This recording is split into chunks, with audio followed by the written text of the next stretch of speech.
3 जून 1998 की सुबह एक जर्मन फैमिली कॉफ़ी पीकर अपने ट्रेन के सफ़र को एंजॉय कर रही थी।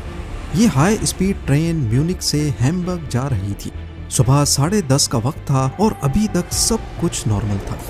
लेकिन ठीक 12 मिनटों के बाद वो फैमिली तब खौफजदा हो गई जब अचानक उनके पाँव के नीचे से स्टील का एक टुकड़ा फ्लोर को फाड़ कर निकलता है, वो भी सीधा उनकी सीटों के बीच से। लेकिन ये सिर्फ एक शुरुआत थी। जर्मन हाई स्पीड ट्रेन की हिस्ट्री में सबसे खतरनाक हादसे की शुरुआत। जेम टीवी की वीडियोस में एक बार फिर से खुशामदीद। नाजरीन, 1950s के आखिर में जापान ने दुनिया को तब हैरान कर दिया जब उनकी शिनकानसेन यानी बुलेट ट्रेन दुनिया की पहली हाई स्पीड ट्रेन बनी। इस ट्रेन ने पूरे मुल्क के शहरों को आपस में जैसे कनेक्ट कर दिया था और सफर इतना तेज बना दिया कि घंटों का सफर मिनटों तक आ पहुंचा। जापान की देखा देखी फ्रांस और इटली ने भी अपना हाई स्पीड ट्रेन इंफ्रास्ट्रक्चर बनाया और फिर जर्मनी भी पीछे नहीं रहा। जर्मनी ने अपना खुद का हाई स्पीड ट्रेन प्रोजेक्ट शुरू किया जिसका नाम रखा गया ICE यानी इंटरसिटी एक्सप्रेस। 1980s में जब ये ट्रेन्स मंजर आम पर आईं तो दुनिया को लगा कि ट्रेन्स का बस यही फ्यूचर है। इनमें हर उस चीज का ख्याल रखा गया जो इंसान तसव्वुर कर सकता था। एरोडायनेमिक डिजाइन, मॉडर्न कंप्यूटर्स का इस्तेमाल और बेमिसाल आरामदेह सफर, सब कुछ परफेक्ट लग रहा था। लेकिन हर परफेक्ट सिस्टम के अंदर एक छुपी हुई कमजोरी जरूर होती है और आइस ट्रेन्स की कमजोरी थी उनके व्हील्स।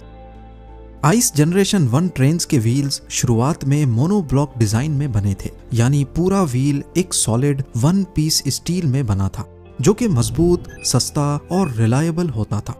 पर इस मोनोब्लॉक व्हील में एक मसला नोटिस किया गया। कुछ सालों बाद पैसेंजर्स शिकायत करने लगे कि जब ट्रेन हाई स्पीड पर चलती है तो उसमें एक अजीब सी वाइब्रेशन होती है। बूफे कार जहां फूड सर्व किया जाता है वहां पड़े ग्लासेस, चमचे, कांटे वाइब्रेशन की वजह से आवाज करने लगते थे। ये वाइब्रेशंस और आवाजें सफर को काफी अनप्लेजेंट बना रही थी और फिर आखिरकार जब इंजीनियर्स ने चेक किया तो मसला व्हील्स के अंदर था। मोनोब्लॉक व्हील्स बेशक 1 पीस में बने थे और व्हील्स हर साइड से इक्वली बैलेंस्ड भी थे, लेकिन अगर किसी एक साइड पर 5 ग्राम का वजन भी बढ़ेगा तो हाई RPM पर ये एक्स्ट्रा वेट का डिफरेंस व्हील में वाइब्रेशन पैदा करेगा। और असल में हो भी कुछ ऐसा ही रहा था।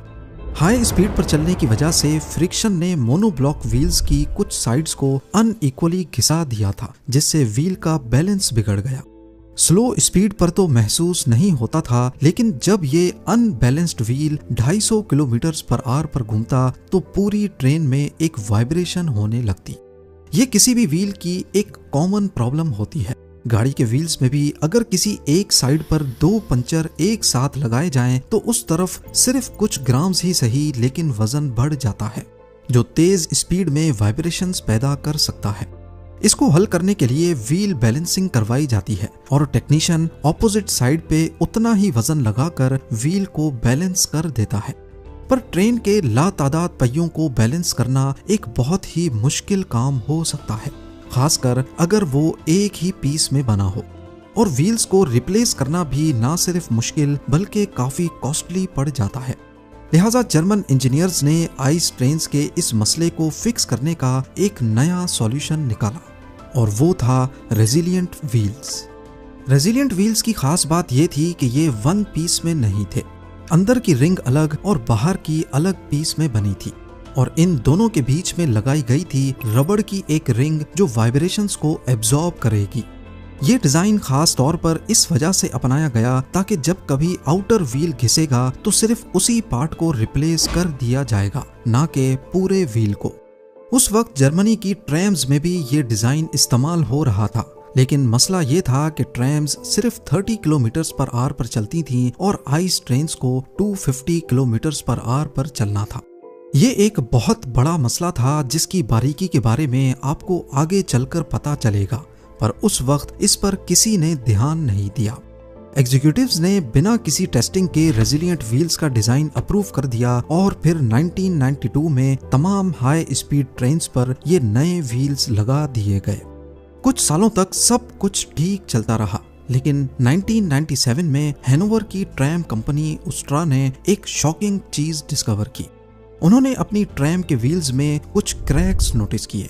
उन्होंने अपने क्रैक्ड व्हील्स के पार्ट्स बदल दिए और एहतियातन ये बात डॉयचे बाहन को भी बता दी, जो जर्मनी की नेशनल रेलवे कंपनी थी। मगर क्योंकि उस वक्त आइस ट्रेन्स में वाइब्रेशंस की कोई शिकायत नहीं थी, इसीलिए डॉयचे बाहन ने इस वार्निंग को नजरअंदाज कर दिया। और फिर ठीक एक साल बाद 3 जून 1998 को सब कुछ बदल गया। सुबह 10:30 बजे आइस ट्रेन 884 हैनोवर स्टेशन से हैम्बर्ग के लिए निकली। ट्रेन में टोटल 14 कोचेस थीं, 2 पावर कार्स और 12 पैसेंजर कार्स। अंदर 287 पैसेंजर्स और 8 क्रू मेंबर्स मौजूद थे। हैनोवर स्टेशन से निकलते वक्त सब कुछ नॉर्मल था। कोच नंबर 1 में जॉर्ज डिटमैन अपनी फैमिली के साथ सवार थे। उनका सफर मजे से गुजर रहा था, लेकिन कुछ मिनटों के बाद ट्रेन के फ्लोर से अचानक कोई चीज आकर लगी और अगले ही लम्हे 2 सीट्स के बीच से स्टील का एक पुर्जा फ्लोर को फाड़कर अंदर निकल आया। ये शार्प स्टील का पुर्जा असल में व्हील का ही एक टुकड़ा था। ये देखकर जॉर्ज और उसकी फैमिली फौरन पैनिक में आ गई, जैसे उनके पैरों तले जमीन खिसक गई हो। जिस तेजी से वो लोहा अंदर आया, अगर वो थोड़ा सा लेफ्ट या राइट होता तो उसकी फैमिली जिंदा नहीं बचती। उसने फौरन अपने बीवी बच्चों को बराबर वाले कंपार्टमेंट में भेजा और खुद कंडक्टर को ढूंढने चला गया। कंडक्टर उस वक्त तीसरी कोच में मौजूद था। जॉर्ज ने उसे सब कुछ एक्सप्लेन किया, लेकिन कंपनी पॉलिसी के मुताबिक कंडक्टर ट्रेन को तब तक नहीं रोक सकता जब तक वो खुद मसले को देख ना ले। लिहाजा दोनों मिलके पहली कोच की तरफ चल पड़े। ट्रेन अब भी 200 किलोमीटर पर आवर से दौड़ रही थी और अब आहिस्ता आहिस्ता इसमें वाइब्रेशंस बढ़ रही थी। जब तक कंडक्टर और जॉर्ज पहली कोच के पास पहुंचे, ट्रेन 3 किलोमीटर आगे निकल चुकी थी और अब वो एक डेंजरस सेक्शन से गुजरने वाली थी, जहां ट्रैक्स स्प्लिट होते हैं। टूटे हुए व्हील का टुकड़ा अब भी ट्रेन के नीचे लटका पटरी से घिसता हुआ जा रहा था। जब ट्रेन ने पहला सेक्शन पॉइंट क्रॉस किया, वो टायर नीचे गिरकर ट्रैक के लिवर से टकरा गया और उस मोमेंट पर एक खतरनाक चीज हुई। ट्रैक स्विच चेंज हो गया। अब ट्रेन का पहला और दूसरा कोच एक ट्रैक पर था, लेकिन तीसरा कोच दूसरे ट्रैक पर चला गया, यानी फ्रंट और रेयर बोगी अलग अलग डायरेक्शंस में। ट्रेन की बॉडी ट्विस्ट हो गई और कोच नंबर 3 सीधा एक ब्रिज के कंक्रीट पिलर से टकरा गई। इस खौफनाक तसादम ने ब्रिज का आधा हिस्सा तोड़ दिया। कोच नंबर 4 ने कोलैप्स होते हुए ब्रिज को तो अवॉइड कर लिया, लेकिन एम्बैंकमेंट से टकरा गई और 3 रेलवे वर्कर्स उसी वक्त कुचले गए। कोच नंबर 5 और 6 गिरते हुए ब्रिज के 300 टन कंक्रीट के नीचे दब गईं। उन दोनों कोचेस की हाइट बाद में सिर्फ 6 इंच बच गई। जी हाँ, सिर्फ 6 इंच। पीछे से आने वाली बाकी कोचेस 7, 8, 9 और 10 फुल स्पीड पर एक दूसरे से टकराती गईं और किसी कागज की तरह फोल्ड होती गईं। सिर्फ पहली 2 कोचेस, जहां जॉर्ज और उसकी फैमिली थी, वो बच गईं और फ्रंट लोकोमोटिव 3 किलोमीटर आगे जाकर रुक गया। जिस वक्त कोच नंबर 3 ब्रिज से टकराई थी, उस वक्त इंजीनियर और ड्राइवर को एक झटका जरूर लगा था, लेकिन वो इस बात से बिल्कुल लाइल्म थे कि उनके पीछे क्या कयामत गुजर रही है। जहां ये कयामत खेज हादसा पेश आया, वहां एशीड नामी एक छोटा सा टाउन था। जब वहां के लोगों ने धमाके की आवाज सुनी तो सब दौड़कर मौके पर पहुंच गए। उनके सामने जो मंजर था वो शायद जिंदगी भर कभी भूल नहीं पाएंगे। टूटी हुई कोचेस, लोहे के टुकड़े, आग और लोगों की चीखें। कुछ लोग ब्रिज के मलबे के नीचे फंसे थे, कुछ अपनी सीट्स में अटके हुए थे और प्रेशर प्रूफ विंडोज इतनी मजबूत थीं कि उन्हें तोड़ना ऑलमोस्ट नामुमकिन था। रेस्क्यू वर्कर्स को हैवी मशीन्स बुलवानी पड़ी, लेकिन फिर भी फंसे हुए पहले लोगों तक पहुंचने में कई घंटे लग गए। 1000 से ज्यादा रेस्क्यू वर्कर्स साइट पर पहुंचे। एम्बुलेंसेज, मिलिट्री, डॉक्टर्स सब ने मिलकर ऑपरेशन शुरू किया। करीब ही एक मेडिकल कॉन्फ्रेंस हो रही थी। वहां के 40 डॉक्टर्स भी फौरन साइट पर पहुंच गए, लेकिन तब तक सब कुछ खत्म हो चुका था। इस हादसे में टोटल 101 लोग मारे गए, 88 लोग शदीद जख्मी हालत में पाए गए और 100 के करीब लोगों को मामूली जख्म आए। जो लोग पहली 2 कोचेज में थे, खुशकिस्मती से उनकी जिंदगी बच गई।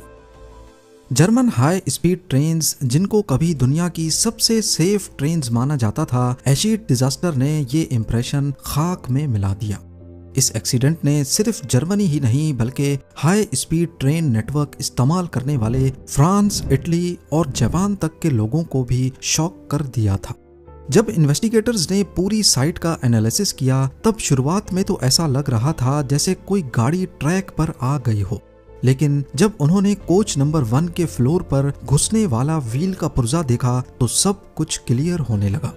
लॉग्स देखे गए तो मालूम पड़ा कि ट्रेन के उसी व्हील में पहले भी फ्लैट स्पॉट का इशू रिपोर्ट हुआ था, वो भी 8 मरतबा, लेकिन फिर भी उसे रिप्लेस नहीं किया गया। क्रैक्स डिटेक्ट करने वाली मशीन्स भी मौजूद थीं, लेकिन फिर भी विजुअल इंस्पेक्शंस टॉर्च की मदद से की जाती थी। कंपनी ये कहकर टाल देती थी कि वो मशीन्स फॉल्स अलार्म्स देती हैं। 1992 में फ्राउनहोफर नामी एक जर्मन रिसर्च ऑर्गेनाइजेशन ने एक वार्निंग भी दी थी कि हाई स्पीड ट्रेन्स पर रेजिलिएंट व्हील्स खतरनाक हो सकते हैं, और 1997 में हैनोवर ट्रैम कंपनी ने भी वार्निंग दी थी, लेकिन दोनों वार्निंग्स इग्नोर कर दी गई। इंजीनियर्स ने बाद में बताया कि ये टायर हर दिन 5 लाख मरतबा रोटेट करते थे, और वो भी हाई स्पीड पर। हर रोटेशन में स्टील टायर हल्का सा कंप्रेस होता और वापस एक्सपेंड होता। इससे फटीग क्रैक्स बन गए जो दिन ब दिन बढ़ते चले गए, और बीच में रबड़ लगाने की वजह से वाइब्रेशंस एब्जॉर्ब हो गई और किसी को पता ही नहीं चला कि व्हील्स असल में क्रैक हो रहे हैं। और फिर फाइनली 3 जून 1998 को सिर्फ एक व्हील टूटने की वजह से इतना बड़ा हादसा हो गया। एशिड डिजास्टर को दुनिया का सबसे खतरनाक हाई स्पीड ट्रेन एक्सीडेंट माना जाता है। इस हादसे के बाद सभी हाई स्पीड ट्रेन्स के व्हील्स वापस मोनोब्लॉक डिजाइन में रिप्लेस किए गए और जंक्शन पॉइंट्स के आसपास तमाम ब्रिजेस को रीलोकेट किया गया ताकि दोबारा ऐसा हादसा ना हो सके। जर्मनी ने इस हादसे के बाद अपने पूरे रेल सिस्टम को दोबारा इवैल्यूएट किया। प्रेशर प्रूफ विंडोज रिप्लेस की गई ताकि फ्यूचर में अगर रेस्क्यू की जरूरत पेश आए तो अंदर फंसे लोगों को विंडोज तोड़कर बाहर निकाला जा सके। आज भी जर्मनी के रेलवे ट्रेनिंग सेंटर्स में एशिड डिजास्टर एक एग्जाम्पल के तौर पे पढ़ाया जाता है। मोनोब्लॉक व्हील्स में बेशक मेंटेनेंस कॉस्ट ज्यादा है और टाइम भी ज्यादा लगता है, लेकिन हाई स्पीड पर ये 1 पीस में कास्ट होने की वजह से कम से कम टूटते नहीं हैं, और वाइब्रेशंस एक सिग्नल होता है कि अब व्हील्स को बैलेंसिंग की जरूरत है। उम्मीद है जेम टीवी की ये वीडियो भी आप लोग भरपूर लाइक और शेयर करेंगे। आप लोगों के प्यार भरे कमेंट्स का बेहद शुक्रिया। मिलते हैं अगली शानदार वीडियो में।